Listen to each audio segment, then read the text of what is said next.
నమో భగవతే వాసుదేవాయ. వైశాఖ మహాపురాణం 30వ అధ్యాయం. నారాయణం నమస్కృత్య నరం చైవ నరోత్తమం దేవీం సరస్వతిం వ్యాసం తతో జయాముదీరయాత్. పుష్కరిణి ఫలశ్రుతి. నారద మహర్షి రాజర్షియగు అంబరీష మహారాజునకు వైశాఖ మహత్యమును వివరించుచు నిట్టలను, శృతదేవుడు శృతకీర్తి మహారాజునకు వైశాఖ వ్రత మహిమను వివరించుచు నిట్లనను. శృతదేవ మహారాజా, వైశాఖ శుక్లపక్షమున చివర వచ్చు 3 తిథులను త్రయోదశి, చతుర్దశి, పూర్ణిమ అను నీ 3 తిథులను పుష్కరిణి అను పేరుతో ప్రసిద్ధములు. పుష్కరిణి అన్నది సర్వ పాపములను పోగొట్టి సర్వ శుభాలను కలిగించును. ఈ 3 తిథులలోనూ స్నానాదులను చేయలేని వారు ఈ మూడింటిలో నేతిది యందు వైశాఖ స్నానమును చేసినను వారికి 3 తిథుల యందును స్నానాధికమును చేసిన పుణ్యఫలము నిసిద్ధించును. త్రయోదశి నాడు సర్వదేవతలను జలముల నవహించియుండును. ఆ తిథి యందు పుష్కర సంపూర్ణముగా వసింతురు. పూర్ణిమ యందు శ్రీ మహావిష్ణువు ఆవహించియుండును. చతుర్దశి యందు సర్వ యజ్ఞములను ఆ తిథి యందు ఆవహించియుండును. చతుర్దశి యందు సర్వయజ్ఞములను ఆ తిథి యందు ఆవహించుండును. పై కారణమున నీ 3 తిథులను ప్రశస్తములైనవి సుమా. బ్రహ్మహత్య, సురపానము మున్నగు పాపములను చేసిన వారిని కూడా ఈ తిథులు పవిత్రులను చేసి పుణ్యఫలమును నిచ్చును.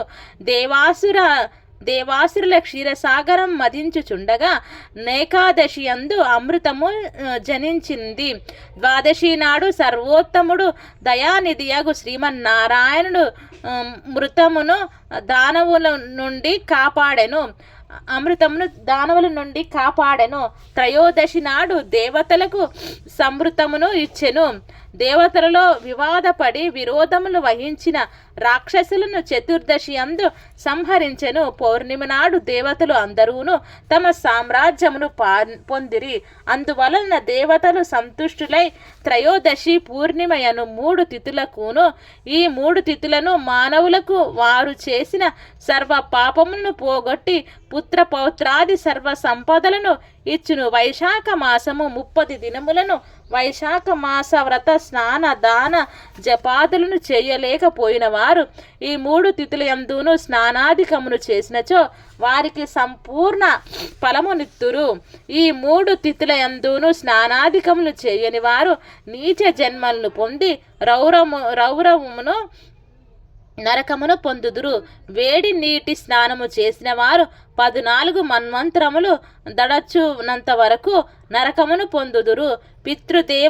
దేవతలకు పెరుగాన్నము నీయని వారు పిశాచములై వైశాఖ మాస వ్రతమును నియమ నిష్టలతో నాచరించిన వారు కోరిన కోరికలను పొందుటే కాక శ్రీహరి సాయుధ్యమును పొందుచున్నారు.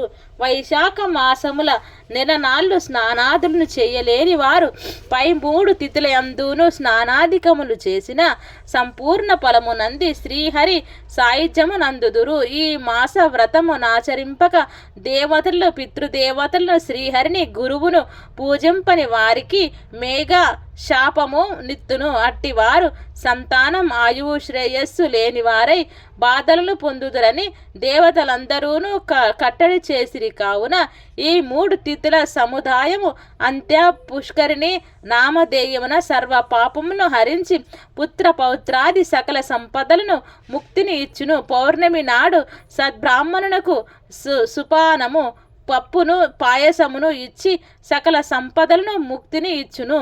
పౌర్ణమి నాడు సద్బ్రాహ్మణునకు సుపమానము, పప్పును, పాయసమును ఇచ్చిన స్త్రీ కీర్తిశాలి అగు పుత్రుని పొందును.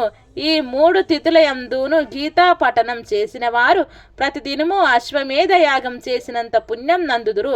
ఈ దినముల యందు విష్ణు సహస్రనామములు చదివినచో వాని పుణ్యమింత అని చెప్పవలచు పడదు. పౌర్ణమి నాడు సహస్రనామములతో శ్రీహరిని క్షీరముతో అభిషేకించిన వారు శ్రీహరి లోకమును చేరుదురు. సమస్త వైభవములతో శ్రీహరిని అర్చించిన వారు ఎన్ని కల్పములు గడిచినా శ్రీహరి లోకమునందే యుందురు. శక్తియుండి వైశాఖ వ్రతం ఆచరింపని వారు సర్వ పాపములను పొంది నరకమును చేరుదురు. వైశాఖమున నీ 3 దినముల యందు భాగవతమును ఏ మాత్రము చదివినను బ్రహ్మ పదవిని పొందుదురు, గొప్ప జ్ఞానులగుదురు. ఈ 3 దినములు వ్రతమును చేయుటచే వారి వారి శ్రద్ధాశక్తులను బట్టి కొందరు దేవతలుగాను సిద్ధులుగాను బ్రహ్మ పదవిని పొందిరి. బ్రహ్మ జ్ఞాని ప్రయాగలో మరణించిన వారు వైశాఖ స్నానం ఆచరించిన వారు సర్వ పురుషార్థాలను పొందుదురు. దరిద్రుడగు బ్రాహ్మణులకు గోదానం ఇచ్చిన వారికి అపమృత్యు ఎప్పుడూనూ ఉండదు.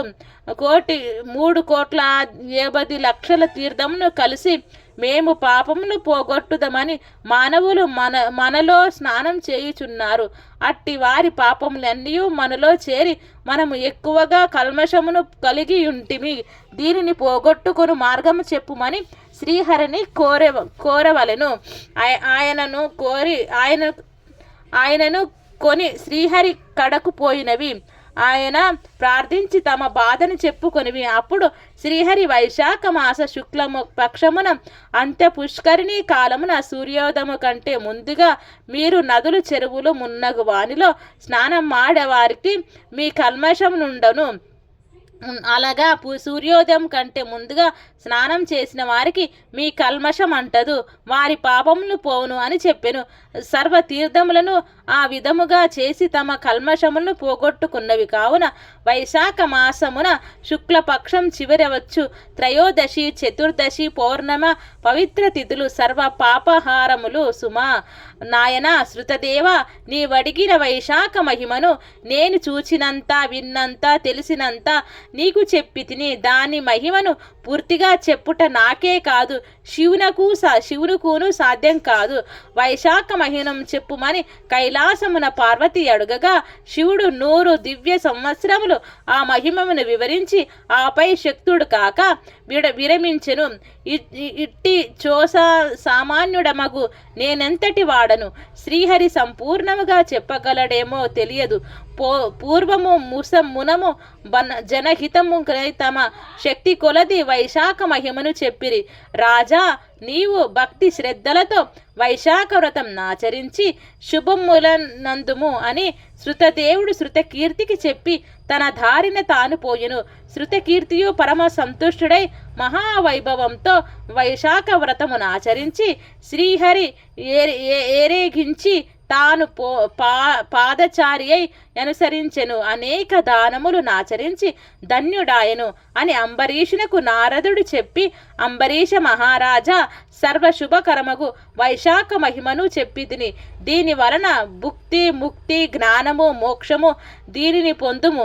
దీనిని భక్తి శ్రద్ధాభక్తులతో నాచరింపుమని నారదుడానెను. అంబరీషుడు నారదునకు భక్తి శ్రద్ధలతో సాష్టాంగ నమస్కారములు మరలా చేసును. నారదుని బహువిధములుగా గౌరవించును. నారదుడు చెప్పిన ధర్మములను ఆచరించి శ్రీహరి సాయుధ్యము పొందెను. ఈ ఉత్తమ కథను విన్నను చెప్పినను సర్వ పాపములను పోగొట్టుకొని ముక్తి నందుదురు. దీనిని పుస్తకముగా వ్రాసి ఉంచుకున్నచో సర్వ శుభములను భుక్తి ముక్తి శ్రీహరి అనుగ్రహము కలుగును. వైశాఖ పురాణం 30వ అధ్యాయం సంపూర్ణం.